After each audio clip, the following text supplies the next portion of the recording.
Euforia todavía en los medios a casi 24 horas del triunfo de nuestra sub-17 y de su pase a la final. Hay excesos en los medios que hablan de héroes y hasta de gesta heroica. Más modesto y más compartible, Gil Gámez dice en Uno hasta el fondo de La Razón que este viernes de copas con los amigos hablará de un gol, hablará de un joven Gómez en el aire y del triunfo mexicano. Y nadie debería hablar de otra cosa, recomienda Gilga. Y anoche apenas entraba el balón mexicano en la portería alemana y ya estaban los tweets del presidente Calderón felicitando a todo México y agradeciéndoles a los chavos de la sub-17. Le responde sorprendido Carlos Salcido, y es viernes de cultura mediática y vamos a ver cómo se cocinan los mensajes de los políticos, cómo llegan a su tele, a su radio, a su periódico, y ahí están hoy los presidenciables en todos los medios. Pero vamos a ver también cómo la gente común evita lo más que puede exponerse a los mensajes de los políticos, salvo casos excepcionales. Y en los medios sobre los medios, Excelsior y La Razón se lanzan contra la transmisión de imágenes de terror y crueldad extrema por Milenio TV. Mientras su director Ciro Gómez Leiva escribe en su columna de hoy en Milenio Diario que si el Consejo del Observatorio del Acuerdo de Medios piensa que cometimos una falta, dice, pues lo asumiremos. Y en la agenda global ya hay un arresto en contra del personal del magnate de medios Rupert Murdoch y muchos recelos en la prensa sobre si la clausura de su diario sensacionalista es solo para dejar a salvo su inversión para la compra total del mayor proveedor de televisión satelital. De esto y otras cosas hablaremos hoy en esta nueva emisión de la Agenda Pública, el programa de Foro TV para discutir con usted sobre lo de hoy en los medios y en los procesos de comunicación.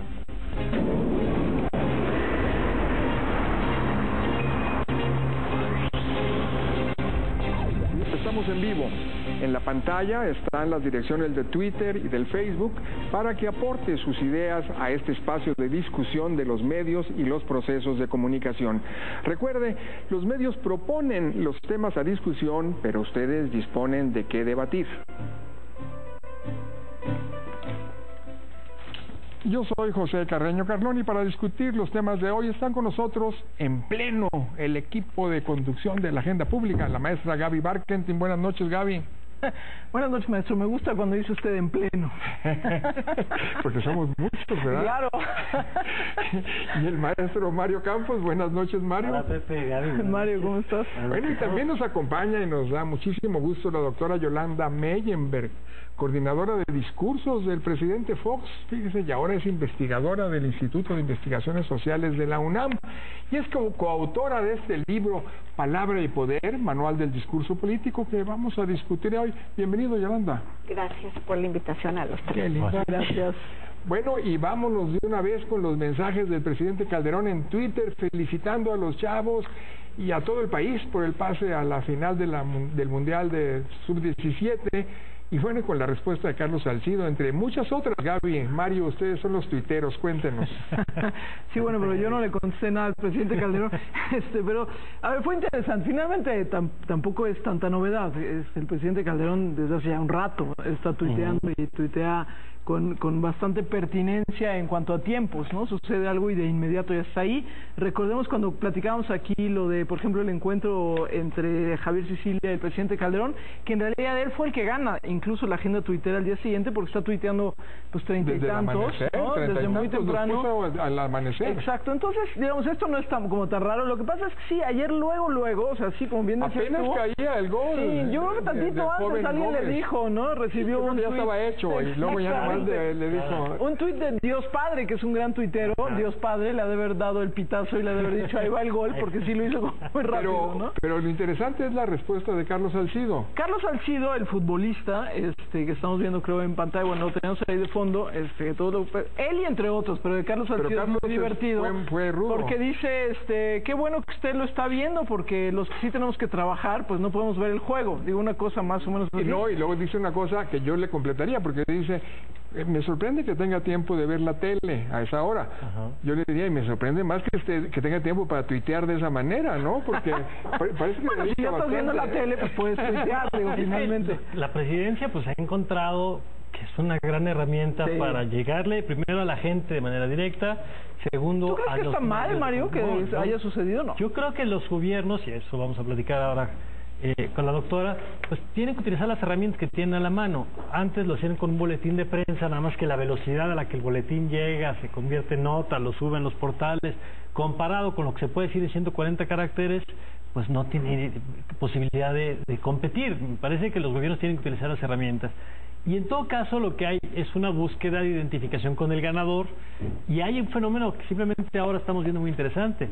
Hay una explotación en todos sentidos de la victoria de los chavos, que hoy las dos televisoras, tanto Televisa como Azteca, están repitiendo el partido de ayer. Pues claro. A la misma hora. A la misma hora. Ahorita que veníamos entrando lo estábamos viendo en las televisoras, claro. Hay interés, hay rating, hay publicidad, como hay muchos actores pues que ya están viendo la forma. Y todos vamos a ir con la cabeza vendada el domingo al estadio, ¿no?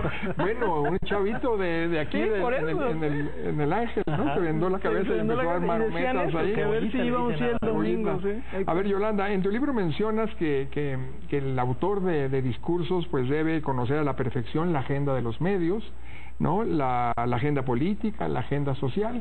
¿Cómo ves al presidente Calderón? Ahí está tu libro en la pantalla, echando mano a todas esas agendas, por supuesto montándose a la agenda futbolera, que es la que dominó ayer, y de hace 24 horas, y en general, ¿no? Has estado también estudiando, has hecho el análisis del discurso de Calderón en varios temas clave, ¿no? Mira, yo pienso con Mario que, bien por Calderón, me parece que por lo menos un tema festivo, se suma un tema festivo después de que generalmente su discurso no es tan alegre, no, pues positivo. Bueno, pues no sé si llamarlo positivo, pero sí tan amable. Tan positivo, como llamémoslo positivo. Tan amable porque bueno, pues ha sido muy crítica de que sea tan enojón en el discurso, pues entonces digamos pero no solo eso, mira, yo veo en el discurso a dos Calderones. A ver. Veo a un Calderón siempre enojado, como regañando a la ciudadanía porque no lo entiende, porque no se suma, porque como él razona y los demás no entendemos, ¿no? Pero veo después un Calderón que me gusta mucho más, un Calderón que se relaja, que es un buen orador, que es buen interlocutor también en general en determinadas entrevistas. Pero cuando no está en este papel de defensor del Estado, de la seguridad y del orden, es un hombre que persuade mucho más. ¿Sí? Y entonces en eso este tuit me gusta, porque tú bien sabes que además en la comunicación institucional, sobre todo en la comunicación gubernamental, pues nuestro personaje tiene que tener diferentes facetas, y esta faceta de una gente que se da su tiempito para, junto con todo el país, ver el fútbol, es algo que es una de las fuentes de credibilidad de los voceros. Tú la conoces bien, la similarity, es decir, identificarte con tu audiencia, te está identificando con una audiencia particularmente festiva. En Twitter es muy claro, es decir, cuando tú digas a una persona que se comporta siempre como en su papel de institución, es otra fuente de credibilidad, que es el estatus, ¿no? Pero a veces chocan. Sobre todo en términos de institución es muy claro, pero cuando son personas, aunque es difícil, cuando es el presidente combina un poco esta doble faceta, resulta complejo. Pero lo que yo quisiera preguntar, en su experiencia que a ustedes les ha tocado trabajar y medir un poco estos temas, hay un costo también, como el tuit de Carlos Salcido, decir, ¿por qué no estás trabajando? Al mismo tiempo que está ocurriendo esto, estaba también pasando la violencia en Michoacán. Entonces, hay un costo también y un riesgo de que el presidente hable de fútbol cuando están pasando hechos de violencia en un estado de la República Mexicana. ¿Cómo se calcula pros y contras de esa decisión? ¿Cómo se puede descontar de alguna manera el que te van a pegar, pero por otro lado conectas? Mira, yo creo que ahí es más que pros y contras, costos y beneficios, ¿no? Y yo creo que el beneficio que tiene Calderón con un tuit como este es un alto beneficio. Se suma a la gente, o sea, al final del camino, si no puedes persuadir sobre ciertos temas, puedes persuadir sobre un tema donde es muy difícil que te equivoques. Pero además donde todo el mundo tiene consenso, ¿no? Y verdaderamente en este país que alguien esté alegrándose por algo. Levanta el ánimo, una cosa así, ¿no? Claro. Bueno, vamos a ir a un corte, pero tenemos aquí ya planteado el asunto, ¿no? Es decir, dos fuentes de credibilidad que frecuentemente están en tensión. La fuente de credibilidad de identificarte El presidente Fox era muy hábil para eso y le salía. Y la fuente de credibilidad del estatus. A veces se sacrifica una por la otra. Por identificarte mucho pierdes estatus, ¿no? Claro. Pero vamos a un corte para volver con estos discursos políticos recientes del presidente Calderón y con los de los aspirantes a la presidencia para el año próximo. Volvemos.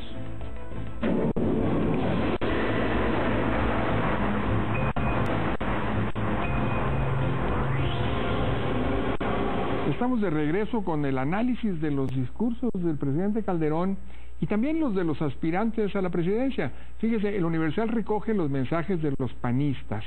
La Jornada divide su portada, una muy buena portada, entre los pronunciamientos de López Obrador contra el presidente Calderón y el Bester Gordillo, y la reunión del grupo, fíjese, EPN, Expresión Política Nacional, a favor de EPN, Enrique Peña Nieto. Y bueno, y Peña Nieto afirma pues estar listo para el retorno del PRI a la presidencia. Es muy interesante y ya provocó una serie de reacciones, Mario. Sí, cómo no. Bueno, detrás de la portada, con un Andrés Manuel López Obrador colocado a la izquierda y arriba, en el juego de la jornada. Se muestra, porque hace rato no se frente a un Enrique Peña Nieto que coloca a la derecha y abajo, y aparte las expresiones, es decir, la selección de las fotografías, a un Andrés Manuel que se ve sonriente frente a un Enrique Peña que se ve con el ceño fruncido, ¿no? Me parece un buen cartel de propaganda en favor de López Obrador. Sí, exactamente. Es un poco el campeón y el retador, digamos, ¿no? Exacto, que es un poco la apuesta de Andrés Manuel López Obrador, sobre todo después del, bueno, desde hace mucho, pero particularmente desde el domingo, esta idea de que la elección de 2002 será entre la izquierda, o sea, entre él y Enrique Peña Nieto. Una mañana en la que también hay reacciones a los movimientos del PRI, particularmente de este movimiento que se conformó, Expresión Política Nacional, EPN, que hoy critica a Carlos Marín porque dice que es innecesario el usar las siglas del nombre del gobernador, que es una práctica personalista, que no le gusta, como dice que tampoco le gustan las alusiones a la morena de Andrés Manuel López Obrador. Y de las reacciones del día, bueno, pues están las de hoy de María Fabiola Beltrones, el líder del PRI en el Senado, y el otro que aparece siempre como precandidato, que dice que en el PRI ya no caben ni las cargadas ni los destapes, ni los tapados, ¿no? Como diciendo, bueno, ese acto de ayer en el que cerraron filas, muy cuidado, por cierto, sin que les dejaran entrar con celulares, según cuentan las crónicas, para que no hubiera audios de nada, ni fotografías de nada, pero empieza a generar reacciones, ¿no? Oye, pero además, decía el maestro Carreño ahorita que regresamos del corte, también lo del periódico El Universal, que tiene las declaraciones de los que quieren ser presidentes, de los del PAN, ¿no? Lo tengo a casa, ¿no? Los del PAN. Ahora, ¿por qué quiero ser presidente? Dice aquí. Ahora, el periódico El Universal es una cosa muy peculiar. Muy interesante. Que esto solo lo puedes... No, pero creo que les resultó no tan bien, Pepe, porque esto lo hacen solo para la edición papel impresa. Sí. Y hoy que estuvimos preguntando en internet quién compraría el periódico por esto, la respuesta es claro que no, porque no es lo suficientemente atractivo para que yo salga a comprar un periódico. Pero son las búsquedas. Por sí no lo voy a comprar, son las búsquedas, ¿no? Porque está muy promovido en el sitio electrónico, pero y luego dice, pero solamente está en el impreso. Y lo que te dice la gente es, yo no voy a ir a salir a comprar el periódico, no me parecen lo suficientemente atractivos estos personajes ni lo que dicen como para salir a comprar el periódico. Pero es un buen debate sobre los medios. Sería muy interesante que es un buen debate sobre las búsquedas que están haciendo los medios. Por eso, sobre si te sirve o no te sirve, para salir de la crisis de los periódicos, ¿no? Si este tipo de contenidos genera... Yo, por ejemplo, Gabrielita, yo no salí a comprar el periódico por eso, la verdad. Pero me lo voy a llevar. De gorra sí te lo llevas. De gorra sí te lo llevas. Pero a ver, Yolanda, cuéntanos del discurso presidencial. Bueno, con toda tu experiencia y con todos tus estudios más recientes de cuáles son los requisitos, qué tanto se cumplen con el presidente Calderón. Mira, político, yo pienso que el discurso presidencial, no solamente el discurso Calderón, el discurso presidencial de los presidentes de este país en general, salvo algunos, es un discurso que no cumple con la función predominante de lo que debe de ser un discurso político, que es persuadir. No cumple con la mente. No persuade, o sea, estábamos, cuando hablamos hoy por la mañana, te decía yo el discurso Stanford, ¿no?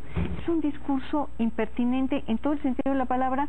¿Por qué? Porque no tiene que ver con el auditorio, porque el presidente decidió decir una serie de cosas sobre el PRI y sobre el régimen. Pero ni siquiera lo del PRI podría hasta hacerlo de menos, no hay un tema, no hay como pantallas entre una parte y otra del discurso, y eso es como un discurso muy recurrente en Calderón. Calderón trata los temas que él piensa que son pertinentes sin tener como... Es un discurso distante de la audiencia en otro sentido, creo, Yolanda, porque finalmente en todos los estudios, en todas las guías de comunicación institucional, de comunicación presidencial, incluso en el caso de Estados Unidos, pues lo primero que te advierten todos los estudiosos es, oigan, fíjense que a la gente común no le importa la política. Tienen que hacer un esfuerzo muy grande para interesar a la gente común. Claro. Y este discurso del presidente Calderón es muy para iniciados, muy para los partidos que están peleándose, que si vuelve, que si no vuelve, el PRI, etcétera. Pero ¿no será que esta parte de conectar con el tema de la violencia, la represión, lo que nos hicieron, eso es algo que conecta un poquito más en algunas pulsaciones o pulsiones como más elementales? No lo sé, ¿eh? Estoy hablando más al tanteo porque no tengo los estudios ahí. Pero ¿por qué hacerlo ahí y no hacerlo en un evento del PAN? ¿Sí? O sea, al final, mira, por ejemplo, tú ves el discurso de Obama en el Cairo, ¿sí? Es un discurso en una universidad y el tipo aprovecha la oportunidad para sentar una serie de puntos de política internacional, pero que tienen una pertinencia. Pero a ver, en esa parte, ¿qué tanto, lo hemos platicado aquí, existía la tradición de, a la hora de analizar y de codificar justamente los discursos, era, sobre todo en el tiempo del PRI, ¿no? Era quién lo decía, por supuesto, dónde, el lugar desde el que lo decía, en qué momento lo decía y todos los símbolos que estaban a su alrededor, desde quién estaba sentado al lado. Pero me da un poco la impresión de que el fenómeno de los tiempos, de los medios transmitiendo en tiempo real y en donde no importa dónde se diga algo, de todo modo se retoma y se reproduce en todo el mundo, ¿qué tanto han cambiado estos parámetros y qué tanto hoy realmente se construyen discursos simplemente más para los medios y en función de las agendas de los medios que toman en cuenta todos estos símbolos? Bueno, una de las cosas que el libro retoma, y no lo digo yo, lo dicen muchos manuales que tienen que ver con la elaboración de mensaje, es que tú tienes tres auditorios, ¿no? Tienes el auditorio que te estás enfrentando, tienes el común denominador de la ciudadanía y tienes a los medios. Y si tú no entiendes que tienes esos tres auditorios... Y tienes que hablarle a los tres. Tienes que hablarle a los tres. Tienes que pasar los filtros, ¿no? De los tres, ¿no? Tienes que pasar los filtros. Imagínate estos chavos de Stanford, ¿cómo se quedaron? O sea, pues no han entendido mucho, no, imagino. Luego el presidente decide terminar con una cosa medioambientalista que no decía nada nuevo.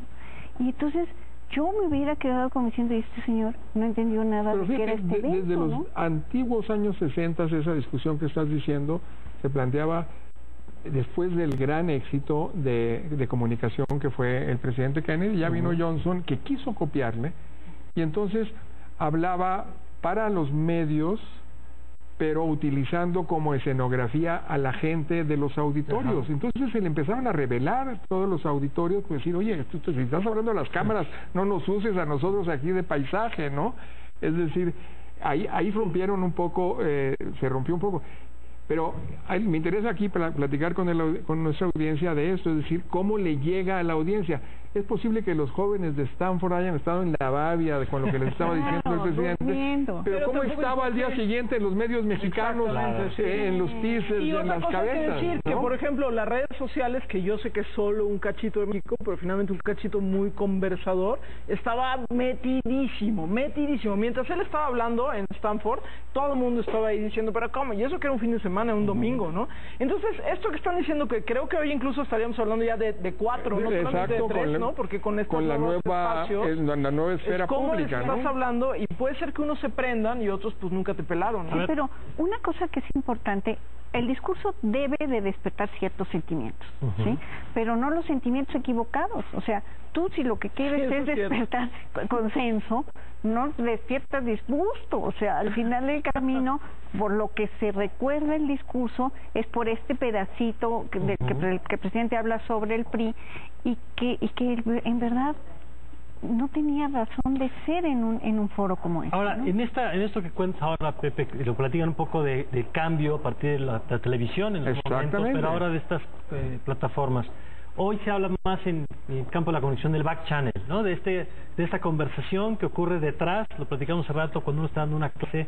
Cada vez más común que los estudiantes, los que están ahí, están escribiendo a veces citas, están comentando lo que están escuchando y hay una conversación detrás. Exacto. Hoy, el que exista reacciones en tiempo real a un discurso político, ¿cómo influye, cómo modifica la manera en la que se construye el discurso cuando no te tienes que esperar al día siguiente para ver cómo te fue?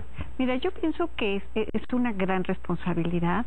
Tienes de veras que tener un gran pulso del momento, de lo que está sucediendo, del contexto, y tener una muy fuerte sensibilidad con respecto al auditorio. Esto que tú decías de Fox, a veces sus improvisaciones eran fatales, ¿sí?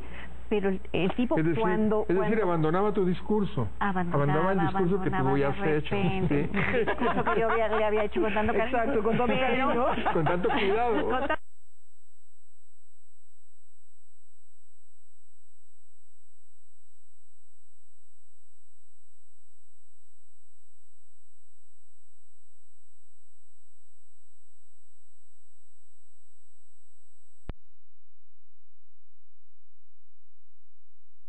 Que está recibiendo, pues sí, no tomó en cuenta el redactor del discurso el entorno en que iba a presentarse. Bueno, pues ni modo de que no conteste a una pregunta, etcétera, y por ahí o lo se cambie, vaya. Pues sí. Bueno, y tenemos ahí una pregunta última, Yolanda, porque se nos acaba el tiempo. El presidente Fox tenía una cercanía muy estrecha con la gente, es decir, se identificaba muchísimo porque hablaba como ellos, pero a costa del estatus, es decir, no parecía tan presidente en el discurso y en el discurso corporal, en todo, ¿no?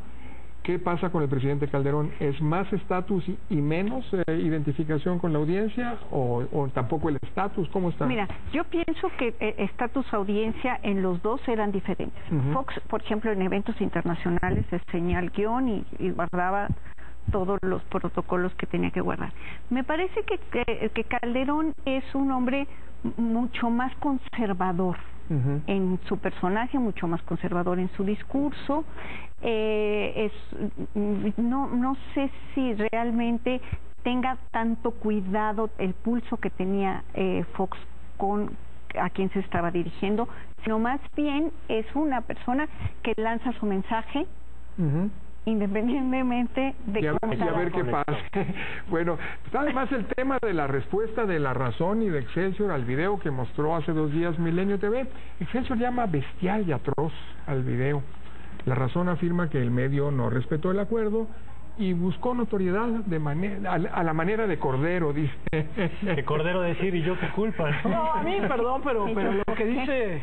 Y el Milenio Diario, el director de Milenio TV, ofrece sus razones y su disposición a asumir si se cometió una falta con la difusión del video. A mí me parece muy lamentable lo que escribe hoy La Razón, porque no tiene nada que ver con compararlo con Cordero. O sea, finalmente, al ganar como estos minutos, creo que lo tienes ahí enfrente, sí. A ver, para poderlo leer.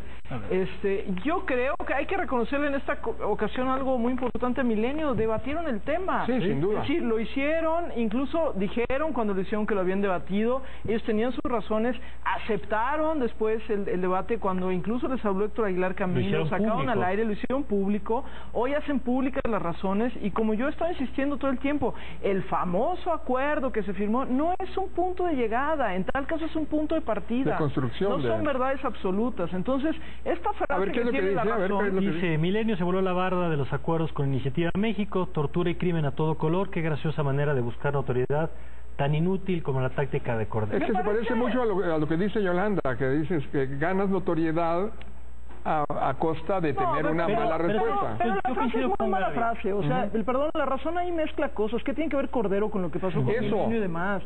Es ridículo, perdón. No estoy de acuerdo yo no estoy defendiendo La Razón, estoy diciendo cuál es el sentido. A lo mejor necesitan la decodificación, es decir... cuando el estratega de Cordero dice, no importa que critiquen las cosas que dice, el chiste es que se sepa de nosotros, hombre, lo que estoy diciendo es Milenio TV quiere que hablen de él, aunque lo critiquen, porque todos lo criticaron finalmente, ¿no? Todos los Pero medios, yo coincido aquí con Gaby, a mí no me gustó que se transmitiera el video, pero además, lo comentábamos ayer, la transmisión confirma o tumba una mentira que se había generado, que un acuerdo de censura. No, lo que acabamos de ver es diversos medios tuvieron el material, unos decidieron no publicarlo, Milenio sí decidió publicarlo y está discutiendo públicamente sus razones, y coincido que bueno que se esté haciendo eso. Y me cuando tradicionalmente era un asunto muy opaco, ¿no? No, yo creo que se avanzó muchísimo. Después de esto, toda la discusión los que dos, se dio. Los que, Milenio que lo publicó y los que no lo publicaron, y también fijamos. Y vuelvo a decir, y ellos mismos lo dicen, el acuerdo no es lo suficientemente claro, porque no es tampoco su pretensión, como para que yo ya sepa qué es lo que tengo que hacer. No es cierto, hay que discutir las cosas.